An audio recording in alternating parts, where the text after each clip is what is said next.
ความเหงาบ่ได้แปลว่าง่ายเสียดายบ่ได้แปลว่าอยากได้คืนเคยหักหลายจนกลายเป็นหลงเคยมั่นคงจนบ่เพื่อใจสุดท้ายคนที่เจ็บก็คือตัวเราคนโสดนี่มันโคตรเหงาหักสามเศร้านี่มันโคตรเจ็บเจอจีบจูบจากเจ็บสุดท้ายมันก็แม่นจบหากก็หูคนถึกทิมมันบ่มีตัวตนใจที่เจ็บจากการถึกทิมคือคิดถึงคนที่ทิมเอาไปบ่มีอีหยังแน่นอนขนาดละครยังมีตอนต่อไปบ่ต้องบินสูงเหมือนไผเอาที่ไว้ก็พอ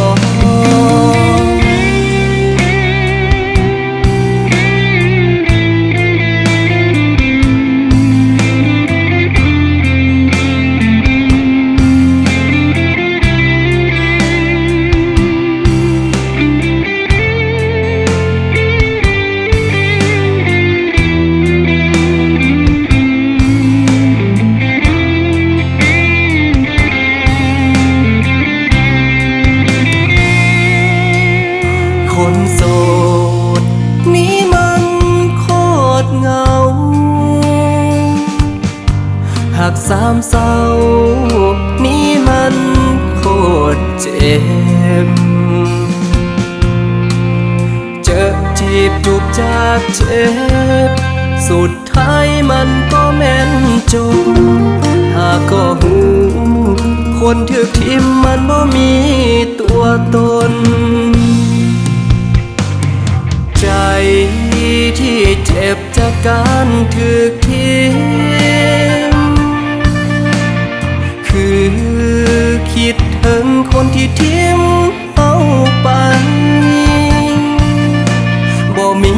อีหยังแน่นอนขนาดละครยังมีตอนต่อไป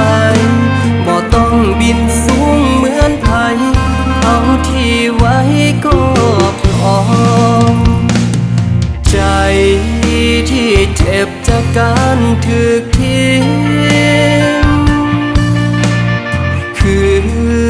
คิดถึงคนที่ทิมเอาไปบ่มีอีหยังแน่นอนขนาดละครยังมีตอนต่อไป